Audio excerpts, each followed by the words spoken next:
Alright, it's Bobby O. I want to show a little something. Come up the stairs. Got a couple of people I want you to meet. Say hello to my friend, Caleb Mott. Yeah, these are all Caleb's kids. It was kind of rough. And then over here, we have my other friend, Jeremiah Knight. Now, some of you asked me, between recovery and politics, how I stay cool when we're going through situations like this. And one of the reasons I'm able to stay cool is we take a little tour of the cemetery and then we're going to go see another spot. One of the reasons I'm able to stay cool is because I come into a cemetery once a week. Sometimes this one, sometimes another one. You know, that one down in East Greenwich has got Miss Spencer and Mr. Dyer. That's pretty cool. Certainly, you know, that other one down in Newport that's got my boy Governor Coddington. Yeah, the guy who wanted to go to Civil War for the first time. That's pretty cool. And that's a block away from where I got sober. Maybe we'll introduce you to him later on. But I come into the cemetery as somebody with 22 years sobriety who has, you know, spent his life having adventures. And I got 6 mental illnesses. And, you know, I'm still alive. And that siren you hear in the background might be going to pick up somebody like me. And, you know, we don't know how they're going to do. And I'm here. So I come into the cemetery, and one of the things I do is I tell the folks who didn't get to live as long as I did that it's cool, and that I appreciate them, and that I respect them, and that I treasure them because they remind me every day to stay sober. And I also teach them that, you know, teach them in the way that, you know, modern politics has to be taught because they grew up in another time, that, well, you know, we have to take things one thing at a time, even in politics. As we're walking around tonight, you know, you're probably mad about the election, but we still got to do the Pennsylvania Senate recount first.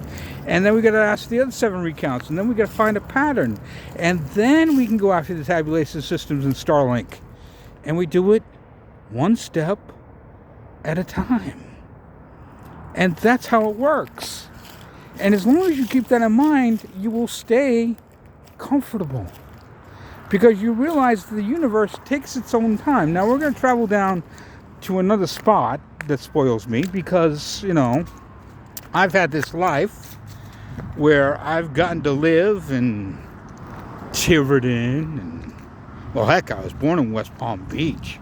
Well, I was born in Miami, but created in West Palm Beach. Then baptized in Hialeah and adopted in Key West. And, you know, Tiverton and Westport and Newport, and then even when I went up to Utica, when I needed to get away and write, I could go to this place called Westmoreland and be out in the woods and with the nature, and everything was fine.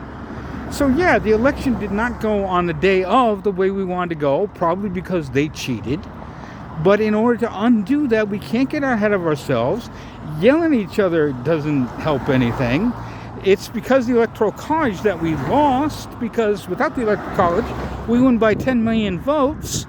So we need to stop getting on each other and start getting on to the process. And I'm going to show you one step in the process that I'm going to make real clear by one of the spots we're going to go by.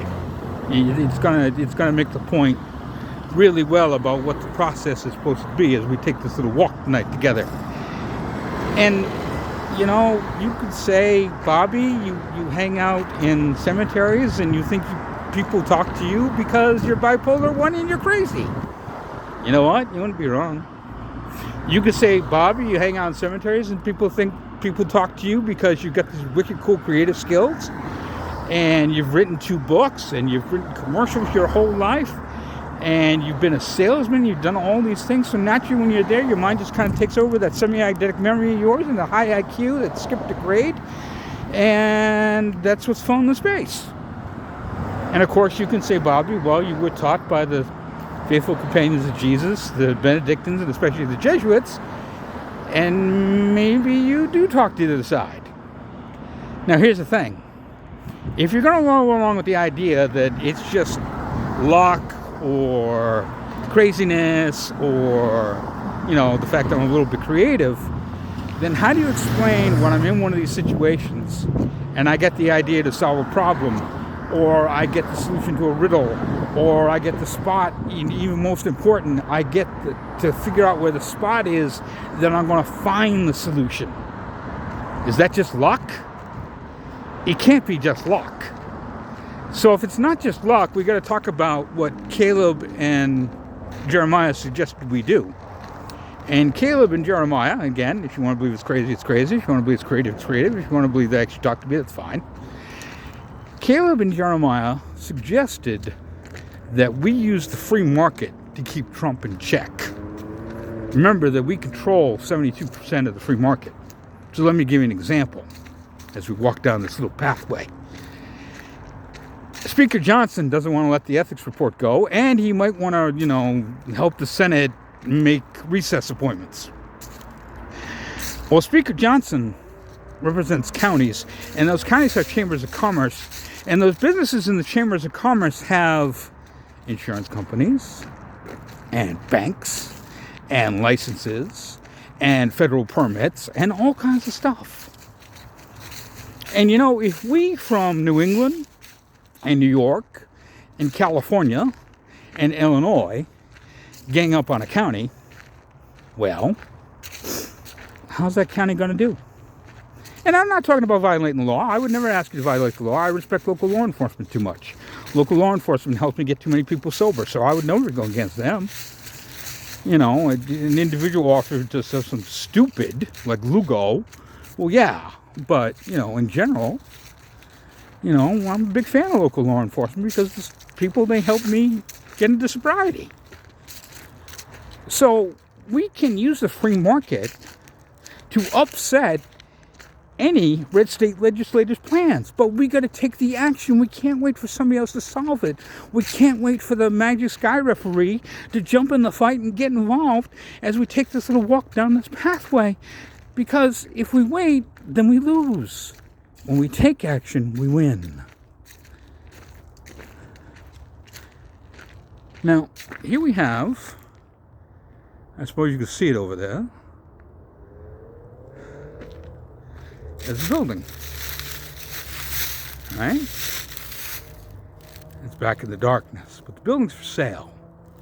Now, it's beat up, it's old, it's kind of wrecked, it's all that stuff. But imagine, and let's give some credit to the folks selling it, imagine what's going to happen when you call that number and ask them how much it is. Imagine what that price is. And then imagine that this very same property is in Speaker Johnson's district, somewhere out by a lake or something. And then you call a realtor down there and ask them how much for the same exact property, just in a different spot. And imagine what the difference is. And why is that? Because price is set by demand. You can literally take urine and buy property in some red states. You could literally trade in urine or other body fluid. You could go get blood if you don't want to do the urine thing. And you could get property in some red states. Here in the blue states, not so much, because we're desired. We need to use that desire to fix our problems. As when we take this little walk in the dark, we need to use the desire to make it hard for red state legislators to vote against us. I'm not talking about boycotts. I'm never into boycotts because boycotts don't work. What I am into is using planning, zoning, and codes. Because what happens to businesses today? Businesses today go out and choose the reddest area they can find to headquarter because they know they'll pay the cheapest wages and get the cheapest property. And that makes sense because you want to keep costs down. But the moment they need to turn a profit, where do they magically show up? Oh, they need access to blue state marketplaces. And they need blue state tools to do it. And that's where we can regain everything. That's what we can use to get rid of the Electoral College. That's how we can take care of everything we want to take care of as we go forward in the darkness. But if you get to the end of the darkness and you come around a little corner and you just look through, you never know when you might see something that's, I don't know, I don't want to say magical, But as we come on over here, look how pretty all of this is. Look at it goes through the sky. Look at the lights. Look at everything else. This is what we're fighting for. Because we have the ownership of this level of demand. And they don't. Yeah, I haven't done a video in a long time. I wanted to do something really different. So I figured starting off with a place that I hang out in once a week. And then coming on a little path to a spot I love. Oh, you might find that interesting. But I just want you to think about that even if we don't succeed with the recounts and everything else, which I think we will, he's already targeted for 48% just based on the votes that are still coming in. Even if we don't succeed, we still can control everything because the free market is ours and there's nothing they can do about it. And if they want to play these games, oh, do you think you should protect states? Well, we're using the free market to protect our states. And when Orman says whatever he says and tries to send troops into our blue states, oh, there's one other thing we control. And we'll bring this up at another time, but I'm just going to hint at it now. Blue state, blue street, blue juries. Yeah, down the road, we have to have a conversation about nullification. But that's down the road. Not for just yet. Okay, I hope you enjoyed this little walk in the dark.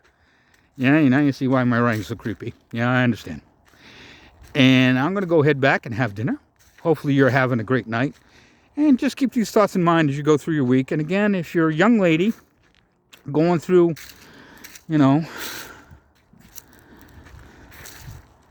going through just what you're going through, then look up a band called Big Audio Dynamite. Yeah.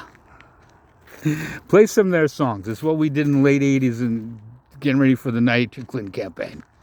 All right. I'll talk to you later.